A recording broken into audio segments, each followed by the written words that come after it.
back to the Dram Diaries. I'm Peter, and I have a little throwdown. I have been thinking about doing this for a while, and the reason why I find, I don't know, the more that I sip bourbon, my palate is changing. I used to really gravitate towards higher proof, barrel proof, but now I like around 100 proof, give or take a little bit. And I think for the money, these are pretty good pours that are about 100 proof. They're within the same price range, I'm going to say, or fairly close. If you can get this E.H. Taylor small batch at MSRP, which the last time I bought a bottle of this was the beginning of 2020, and I was not able to find a bottle here in Oregon until this last summer, summer of 2025. I was able to pick up 3 bottles of it. So I've got what's left of this one, I've got one unopened, and one of them is in one of the full-size mini barrels. So that's why I have that in here. I realize this is probably not easy to get for most people. It wasn't for me, but these other 3, at least for us in Oregon, they're not that difficult to find, actually. So this is the oldest, obviously, the Wild Turkey 101 8-year. But I believe these other ones, like this Maker's Mark 101, this is the Four Roses OBSF. They have those 3 new mash bills that they came out with instead of their standard OBSV single barrel. This is my favorite one. By far, this barrel-proof version of it is probably my favorite Four Roses I've ever tried. But also the E.H. Taylor, these are probably, around 6-ish years old, give or take a little bit, somewhere in there. So they probably have some 7-year-old bourbon in them. This, in Oregon, this Maker's 101 is $40. This, $45. This is $50, and this E.H. Taylor is $55 when you're able to find it. You may be thinking, like, why didn't I put Heaven Hill 7-year bottled in bond? That's a $50 bottle for us, and I always take this over it, this Maker's 101. I think it's a better pour, and I think it's actually quite similar, surprisingly. So, I don't know which one's in which glass, but I got A through D, and I just thought would be kind of fun to see how do these stack up against something like this, and if you have around, let's say, $50 to spend, I don't know, which one of these should you get? So I do like all of these, I'll tell you that. Man, this one, I'm just getting yummy spiced red fruits, plums. The nose is pretty tasty on that one. Okay, this one's leaning more into a little bit of a caramel brittle nut, almost peanutty. B. Have you had this Wild Turkey 8-year yet? I'm just curious what you think.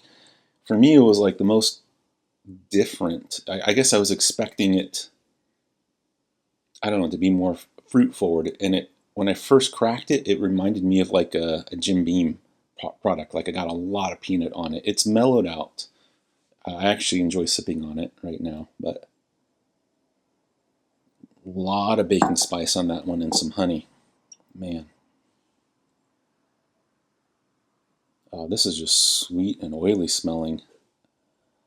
It's like sweet honey and caramel. Man, this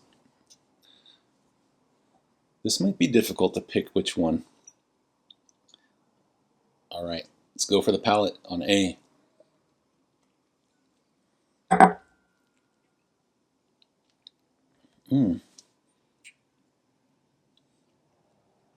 That's good. Nice, I'm getting red fruit. Dare I say a little cherry, but loads of cinnamon spice and baking spice on the finish. Not like a oak spice, but spice from what would taste like a higher A mash bill to me, like cinnamony. I don't know. I wonder if that's the E.H. Taylor, which I know is not their high rye mash bill, but that's good. Whatever that is, that's really tasty. Just great finish. Like it's still on my tongue. It's wow.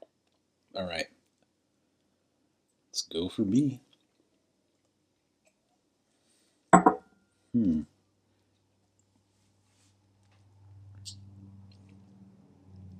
That peanutty aspect of it is coming through on the palate for me. Getting like a, I don't know, like a charred oak spice on the finish. Almost a little astringent.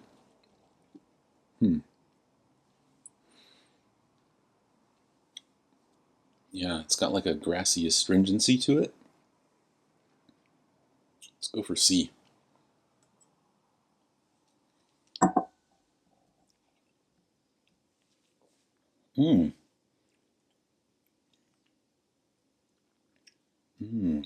Wow. C is really nice. Ooh. Massive, massive cinnamon. I don't know, man. Nutmeg. Wow. That is a spice bomb. If you like a spicy finish, if you like a lot going on in the finish, you're going to like that.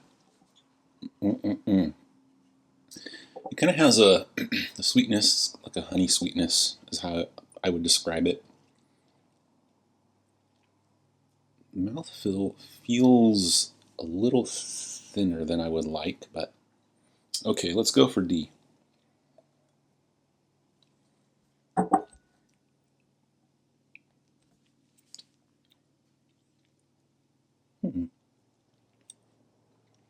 Interesting. This almost has like a metallic aspect on the palate to the sweetness. It almost has like a wood, I don't know, like if you were just like an oak chip flavor to it. It's got good spice though. Okay, I'm going to pause this and I'm going to go through these and come up with my final ranking, and I will be right back. I got my ranking. So 3 of these had a fair amount of similarities in the amount of sweetness and just baking spice on the finish. One of them stood out as most different, and it was my least favorite because I got peanut on it, and I'm not the biggest fan of peanut in my whiskeys, so what is that?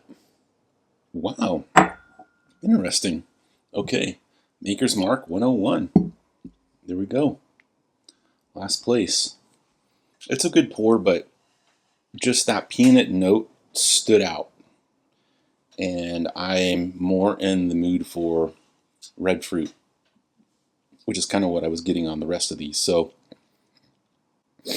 my second to last place, let me just try this again real quick.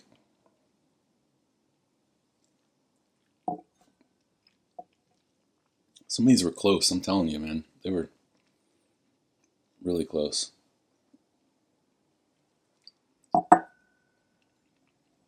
Okay. This would be my third place just because I don't know, there's something on the palate that was kind of like just like oak chips. It just seemed a little out of place, maybe? Whoa, really? OBSF. Okay. Well, it was close for second and third place. Like, I could kind of swap them. This was my second place. Wild Turkey 101, 8-year, which means, yep, E.H. Taylor, man. Guess it lives up to the hype. It just that delicious red fruit, plum, cherry, great cinnamon spice on the finish. Man, if you can find it, I don't know. I MSRP for us in Oregon is $55. It's worth it, you know. I think honestly all of these are worth it for their price and what they deliver. If you do like something a little more nutty, think along the lines of like a Heaven Hill or a Jim Beam, you're probably going to like this Maker's 101.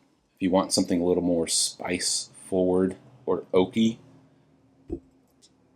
go with this one. And then, you know, red fruit on both of these. This just had more of that cherry flavor. So, all right.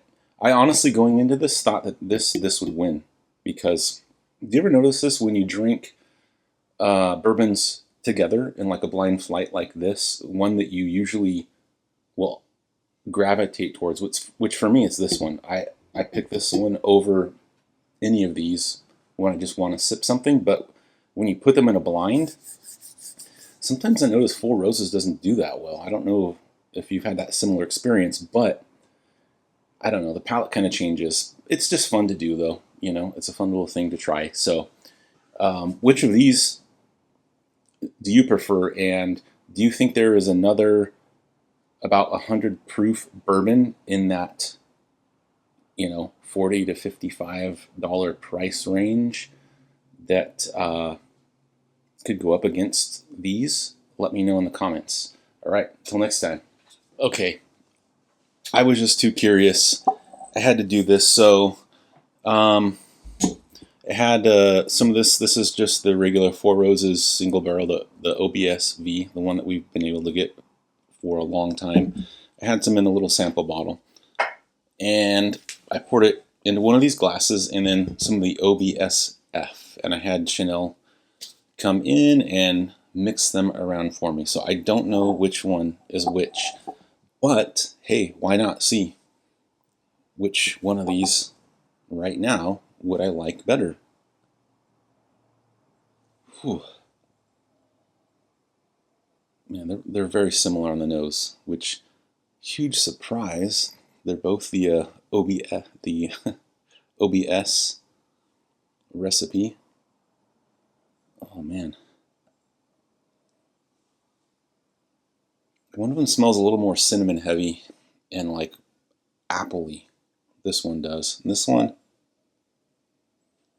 just smells a little more like, I don't know, like an herbal vegetal note that I would get on a rye whiskey, but very spicy. So let's see.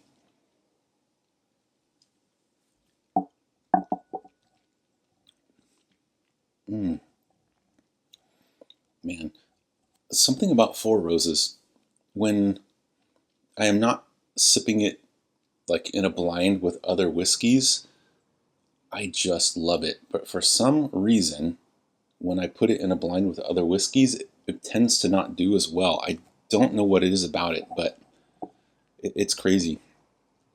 Man, so if you like the taste of something and it doesn't do well on a blind, whatever.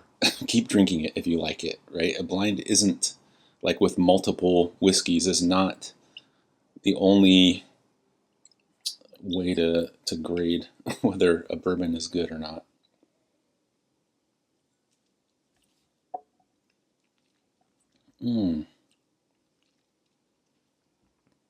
Wow.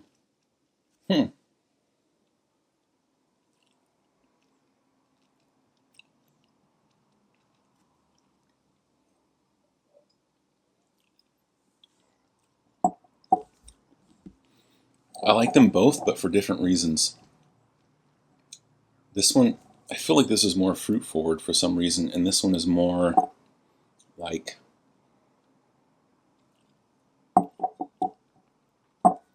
more spicy and more honey.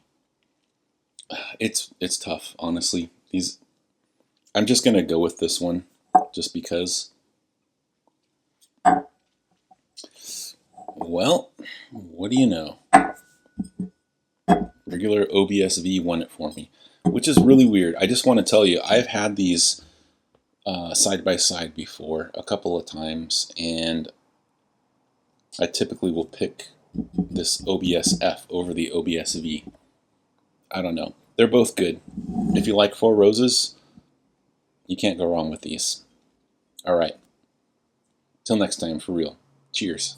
All right. I know I said I was done, but I had to interrupt Chanel's crocheting again so she could mix these up for me.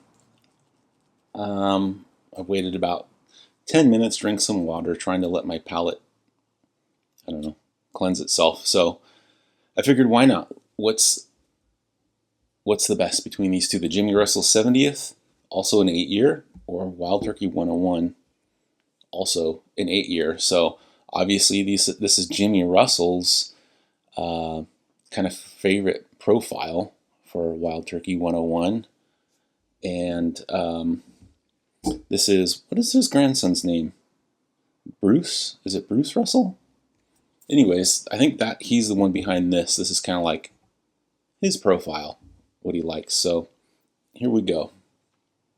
Obviously, you're not going to probably find this anymore unless you probably pay secondary for it. But it was $50 when it came out, and I was a big fan of it. Let's see.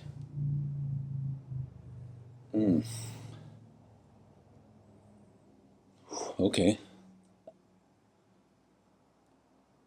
I feel like more nuttiness on this one.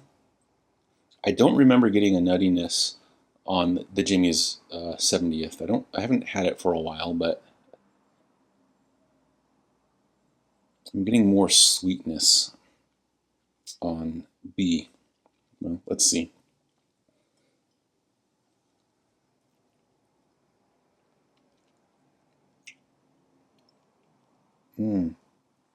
Oh man. That is so tasty. Wow. That is just loads of like vanilla and, I don't know, honey, sweetness.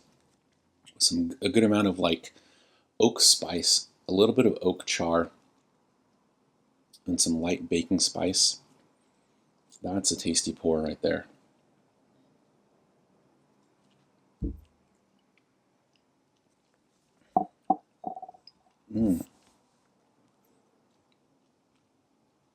Wow. Okay, I'm getting a little nuttiness on this one too. This one feels thicker for some reason, like more vanilla caramel, but my goodness. Maybe my palate hasn't fully recovered, but I don't know. I shouldn't be surprised they're similar. They're both Wild Turkey 101, right? Okay, I'm going to pause this. This is actually more difficult than I expected, which is a good thing because you can still find this for 45 bucks. Okay, so this one was like a nutty caramel chew with some baking spice. It felt thick. It was very good. This one is more fruit forward, sweeter, more baking spice. For that reason, I would take this one over this one. So let's see. Last place.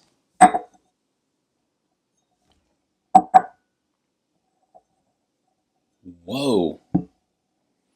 I am shocked. I am really shocked. You know what? What I'm gonna do? I'm gonna put these into one of our double dram blinds.